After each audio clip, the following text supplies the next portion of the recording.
आप सभी का हमारे चैनल पर बहुत बहुत स्वागत है। आज हम बात कर रहे हैं निकोल प्रिज्म के बारे में। निकोल प्रिज्म एक बहुत ही इम्पोर्टेंट टॉपिक है और ये आपको अच्छे से याद करना है, समझना है।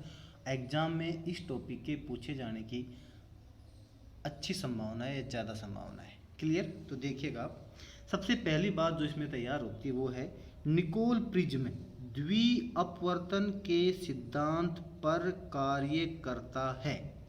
ये सवाल आता है 1 नंबर का, निकोल प्रिज्म किसके सिद्धांत पर कार्य करता है? तो आपको उत्तर देना है द्वि अपवर्तन के सिद्धांत पर। इसकी सहायता से समतल ध्रुवित प्रकाश प्राप्त किया जा सकता है। निकोल प्रिज्म जो है उसकी सहायता से समतल ध्रुवित प्रकाश प्राप्त कर सकते हैं। क्लियर? तथा प्रकाश का विश्लेषण किया जा सकता है। अब प्रकाश के विश्लेषण का क्या मतलब है? अर्थात इससे हम ये पता लगा सकते हैं कि प्रकाश कैसा है, समतल ध्रुवित है, अध्रुवित है या आंशिक ध्रुवित है। संरचना देखिए आप, संरचना को देखने के लिए, यहाँ समझने के लिए पहले हम इसके डायग्राम को देखते हैं। तो पहले इस डायग्राम को समझते हैं हम। निकोल प्रिज्म का ये डायग्राम है। इसमें ये कोई विशेष पदार्थ की बनी हुई प्रिज्म है। यह कैल्साइट की बनी हुई होती है। इसके फलकों को इस प्रकार से काटते हैं कि इसका एंगल 68 डिग्री और इधर से ये 112 डिग्री हो जाता है। क्लियर? अब इसके बाद इसे एक विकर्ण, इसके विकर्णतः इसको काटते हैं दो टुकड़ों में इसको तोड़ लेते हैं। तोड़ लेने के पश्चात कनाडा बाल्सम कोई पदार्थ होता है, उस पदार्थ की सहायता से इन टूटे हुए टुकड़ों को वापस जोड़ दिया जाता है। अब जब इस पदार्थ पर या इस निकोल प्रिज्म पर अध्रुवित प्रकाश आपतित होता है तो इससे एक तो ई किरण बनती है जो अपवर्तन के नियमों का पालन नहीं करके सीधी निकल जाती है। दूसरा, इससे दूसरी ओ किरण निकलती है जो अपवर्तन के नियमों का पालन करती है और ये अपने मूल मार्ग से विचलित हो जाती है और यहाँ कनाडा बाल्सम की परत से टकराकर वापस यहाँ आ जाती है।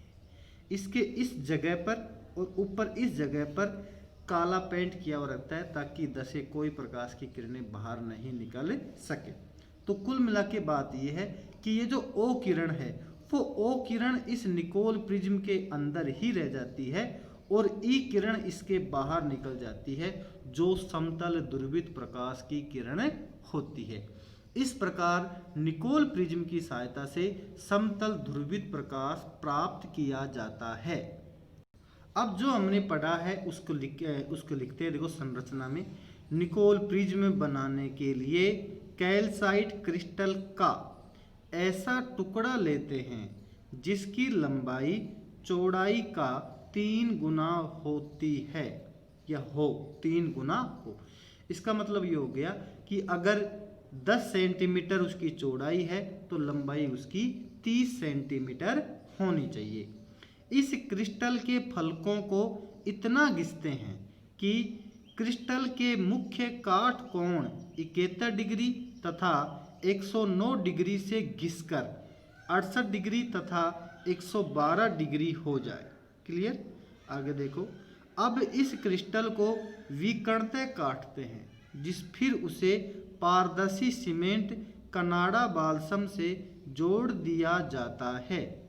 इस क्रिस्टल के ऊपर तथा नीचे के पार्श्व पृष्ठों को काला कर दिया जाता है। तो इस प्रकार से निकोल प्रिज्म का काम कंप्लीट हुआ।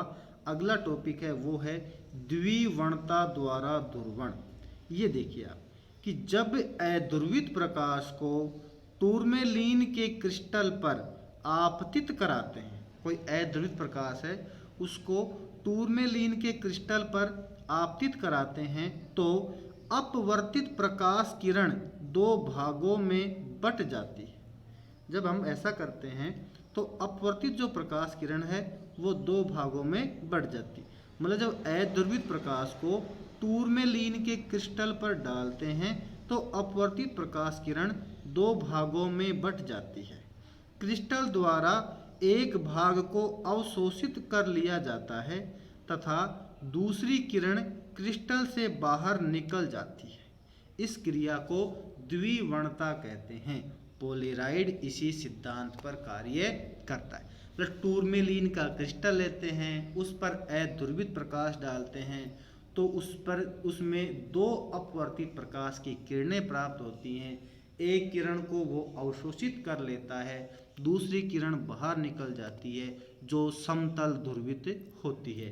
तो इसे क्या कहते हैं? वास्तव में द्विवर्णता कहते हैं। और पोलेराइड जो है वो द्विवर्णता के सिद्धांत पर कार्य करता है। तो निकोल प्रिज्म किसके सिद्धांत पर कार्य करता है? उत्तर आएगा निकोल प्रिज्म द्विअपवर्तन के सिद्धांत पर कार्य करता है। और सवाल बनेगा कि पोलेराइड किस सिद्धांत पर कार्य करता है? तो उत्तर आएगा पोलेराइड द्विवर्णता के सिद्धांत पर कार्य करता है। क्लियर? अब देखिए हम बात करते हैं पोलेराइड की। यह सस्ती व व्यापारिक विधि है। यह द्विवर्णता के सिद्धांत पर कार्य करता है। क्लियर? जो बात मैंने अभी भी बताया था।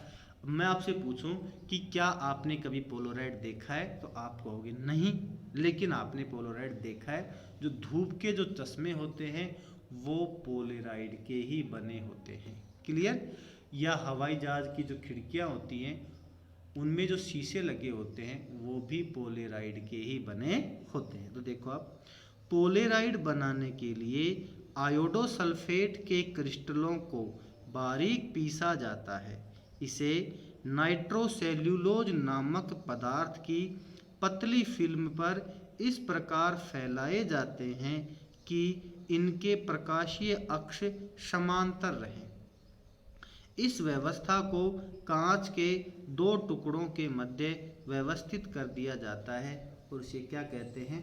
पोलेराइड कहते हैं। कुल मिला के बात यह है कि हम क्या करते हैं, इसमें आयोडोसल्फेट के क्रिस्टल को पहले बारीक पीसते हैं, फिर नाइट्रोसेल्यूलोज नामक पदार्थ की पतली फिल्म पर इन क्रिस्टलों को फैला देते हैं और अब इस व्यवस्था को कांच के दो टुकड़ों के बीच में सेट कर देते हैं। तो इस व्यवस्था को क्या कहते हैं? पोलेराइड कहते हैं। अब हम बात करते हैं कि पोलेराइड की कार्य विधि क्या है। देखिएगा आप, जैसे ये एक पोलेराइड है और इसमें ये छोटे छोटे जो आपको दिख रहे हैं ये आयोडोसल्फेट के कण हैं। जब अध्रुवित प्रकाश इस पोलेराइड पर डाला जाता है तो देखो इसमें आप, ये समांतर घटक भी हैं और ये डॉटेड की वजह से ये लंबवत घटक भी यहाँ उपस्थित है। दोनों घटक यहाँ एक साथ उपस्थित हैं तो इसे हम कह सकते हैं ये अध्रुवित प्रकाश है। तो जैसे जैसे ये पोलेराइड से गुजर रहा है तो समांतर घटक कम होते जा रहे हैं और यहाँ तक ये समांतर घटक समाप्त हो गए हैं और केवल लंबवत घटक ही इसमें शेष रहते हैं। इसलिए ये क्या है? समतल ध्रुवित प्रकाश है। तो जब अध्रुवित प्रकाश को पोलेराइड पर आपतित कराते हैं तो अपवर्तित प्रकाश किरण के दो घटक होते हैं। नंबर 1 लंबवत घटक और नंबर 2 समांतर घटक। जिस किरण के कंपन हर्पेथाइट क्रिस्टल की अक्ष के लंबवत होते हैं, देखो हर्पेथाइट क्या आ गया यहाँ पर, जैसे वहाँ पर हमने आयोडोसल्फेट लिखा था ना, उसकी जगह हर्पेथाइट भी काम में लिया जा सकता है। मतलब कि पोलेराइड को बनाने के लिए आयोडोसल्फेट या हर्पेथाइट इन दोनों में से एक को उपयोग में लिया जाता है। तो देखो, जिस किरण के कंपन हर्पेथाइट क्रिस्टल की अक्ष के लंबवत होते हैं उनका पूर्णतया अवशोषण हो जाता है। समझ गया ये बात? मतलब हर्पेथाइट या आयोडोसल्फेट के जो क्रिस्टल है उसके अक्ष के लंबवत अगर जो घटक है उनको ये पूर्णतया अवशोषित कर लेता है, जबकि समांतर कंपन वाली किरण इससे निर्गत हो जाती है। इस प्रकार समतल ध्रुवित प्रकाश प्राप्त होता है। मतलब जब ये यहाँ आता है तो ये जो घटक है इनको ये अवशोषित कर लेगा और ये डॉट वाले घटक बाहर आ जाते हैं, जो समतल ध्रुवित प्रकाश होता है। अगला टॉपिक, पोलेराइडों के उपयोग। समतल ध्रुवित प्रकाश की जांच करने में, मतलब जो प्रकाश आ रहा है वो समतल ध्रुवित है या नहीं, इसकी जांच करने में भी पोलेराइड उपयोग में आता है। कार या वाहनों के विंडशील्ड ग्लास पर पोलेराइड की परत चढ़ाई जाती है। ये गाड़ियों के ऊपर जो शीशों पर काली फिल्म वगैरह चढ़ा लेते हैं, आपने देखा होगा। हालांकि ये अवैध है, नहीं चढ़वानी चाहिए, कानूनन गलत है, लेकिन जो वो परत होती है वो भी पोलेराइड की ही बनी होती है, जिससे कि सूर्य का प्रकाश तेजी से या तीव्रता के साथ कार के अंदर नहीं पहुंच पाता। त्रिविमीय चित्रों को देखने में, जो 3D फिल्में होती हैं उनको देखने के लिए भी विशेष प्रकार के पोलेराइड से बने चश्मे उपयोग में लिए जाते हैं। धातुओं के प्रकाशीय गुणों के अध्ययन में, ये इसके 4 उपयोग हैं। समतल ध्रुवित तथा अध्रुवित प्रकाश का संसूचन, identification of plane polarised and unpolarised light. बात यह है कि जो लाइट आ रही है वो समतल ध्रुवित है या अध्रुवित है या आंशिक ध्रुवित है, इसका पता कैसे लगेगा? उसका पता लगाने के लिए पोलेराइड का ही इस्तेमाल किया जाता है। तो देखिएगा, इसमें प्रकाश के अध्रुवित, ध्रुवित तथा समतल ध्रुवित होने की पहचान पोलेराइड, कैल्साइट क्रिस्टल, टूरमेलिन क्रिस्टल या निकोल प्रिज्म की सहायता से किया जा सकता है। 4 बातें दे दी हमने।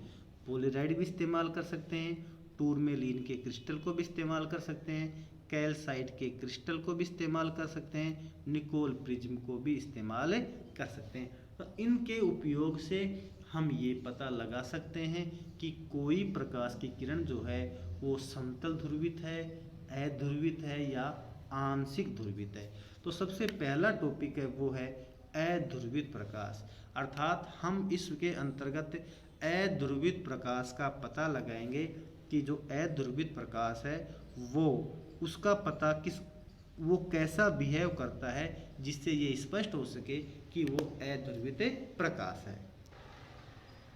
यदि आपतित प्रकाश के मार्ग में पोलेराइड को घुमाने पर यदि निर्गत प्रकाश की तीव्रता में कोई परिवर्तन नहीं आए तो प्रकाश अध्रुवित होता है।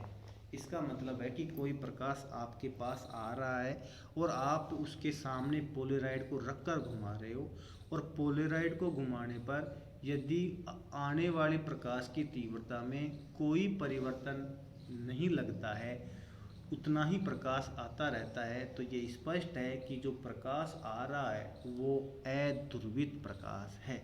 ये बात यहाँ कहिए कि यदि आपतित प्रकाश के मार्ग में पोलेराइड को घुमाने पर यदि निर्गत प्रकाश की तीव्रता में कोई परिवर्तन नहीं आए तो प्रकाश अध्रुवित होता है। अब हम बात करते हैं सेकंड नंबर की, आंशिक ध्रुवित प्रकाश। यदि हम पोलेराइड को घुमाएं और घुमाने पर उसकी तीव्रता में हल्का फुल्का चेंज आ जाए, मतलब कभी तीव्रता कम लगे प्रकाश की, कभी थोड़ी ज़्यादा लगे, तो वो प्रकाश आंशिक ध्रुवित प्रकाश होता है। यदि पोलेराइड को घुमाने पर तीव्रता में परिवर्तन होता हो तो प्रकाश आंशिक ध्रुवित होता है। क्लियर? नंबर 3, समतल ध्रुवित प्रकाश। यदि पोलेराइड को घुमाने पर एक चक्र में 2 बार तीव्रता अधिकतम हो तथा 2 बार शून्य हो तो प्रकाश समतल ध्रुवित होता है। मतलब अगर एक चक्कर पोलेराइड का घुमाएं तो 2 बार तो उसकी तीव्रता अधिकतम हो जाए और 2 बार उसकी तीव्रता शून्य हो जाए तो प्रकाश कैसा होगा? समतल ध्रुवित होता है। अगला टॉपिक है मेलस का नियम, मेलस लॉ। ये देखिए आप, मेलस के देखो, मेलस का नियम एक बहुत इम्पोर्टेंट नियम है और एग्जाम में इसके बारे में कई बार पूछा हुआ है और आपको ये अच्छे से याद रखना है। क्लियर? तो देखो आप, मेलस ऐसे कहता है कि मान लीजिए हमारे पास 2 हैं, एक तो ध्रुवक है, दूसरा विश्लेषक है। अब ये बात करते हैं कि ध्रुवक क्या होता है और विश्लेषक क्या होता है, पहले इसको समझ लो। देखो, 2 पोलराइड हैं आपके पास। पहला पोलराइड तो ध्रुवक का कार्य कर रहा है, अर्थात पहला पोलराइड जो है वो प्रकाश की तीव्रता को कम कर रहा है, ये समझ लो आप। पहला जो पोलराइड है वो प्रकाश की तीव्रता को कम कर रहा है, उसको समतल ध्रुवित बनाने का प्रयास कर रहा है। दूसरा जो पोलराइड है वो विश्लेषक का कार्य करता है, अर्थात इससे हम ये पता लगाते हैं कि प्रकाश, आने वाला प्रकाश कैसा है। तो ये हैं ध्रुवक और विश्लेषक। वास्तव में ये दो पोलराइड होते हैं, दोनों पोलराइड को एक दूसरे के सापेक्ष घुमाने की व्यवस्था होती है। तो मेलस के नियम के अनुसार जब अध्रुवित प्रकाश ध्रुवक तथा विश्लेषक से गुजारा जाता है, अगर अध्रुवित प्रकाश आ रहा है उसको पहले तो हम ध्रुवक से गुजारें, फिर हम विश्लेषक से गुजारें, तो ऐसा करने पर, गुजारने पर जो निर्गत प्रकाश होता है, इस विश्लेषक से जो प्रकाश निकलता है उसकी तीव्रता I का मान उस दोनों के, किस किस के, ध्रुवक और विश्लेषक के बीच के कोण थीटा की कोज्या मतलब कोस थीटा के वर्ग के समानुपाती होता है, अर्थात I proportional cos square theta. दोबारा सुन लो, ध्रुवक तथा विश्लेषक से अगर हम किसी अध्रुवित प्रकाश को गुजारें, तो अब ध्रुवक और विश्लेषक से गुजरने के पश्चात जो प्रकाश आएगा उसकी तीव्रता I का मान दोनों के मध्य कोण थीटा की कोज्या के स्क्वायर के बराबर होता है। ये देखो वापस, मेलस के नियम के अनुसार जब अध्रुवित प्रकाश ध्रुवक तथा विश्लेषक से गुजारा जाता है तो निर्गत प्रकाश की तीव्रता ध्रुवक तथा विश्लेषक के अक्षों के मध्य कोण की कोज्या मतलब कोस थीटा के वर्ग के समानुपाती होती है, अर्थात I proportional cos square theta. यहाँ थीटा ध्रुवक तथा विश्लेषक के अक्षों के मध्य का कोण है। क्लियर? तो प्रोपोर्शनल का चिन्ह हटाते हैं तो I0 आ जाता है, तो I बराबर हो गया I0 कोस स्क्वायर थीटा, और यहाँ I0 क्या है? प्रकाश की अधिकतम तीव्रता। फर्स्ट केस है इसकी कि यदि थीटा बराबर 0 हो, यहाँ जो थीटा है उसकी वैल्यू 0 हो, तो कोस 0 क्या हो जाता है? 1, तो I बराबर हो जाएगा I0, तो I बराबर I0, मैक्सिमम I बराबर I0। इसका मतलब अधिकतम तीव्रता हमें प्राप्त हो रही है। ये कब संभव है? जब ध्रुवक और विश्लेषक एक दूसरे के समांतर हों, तो ही ऐसा संभव है। मतलब ध्रुवक और विश्लेषक के जो अक्ष हैं अगर एक दूसरे के समांतर हैं तो हमें अधिकतम तीव्रता प्राप्त होती है।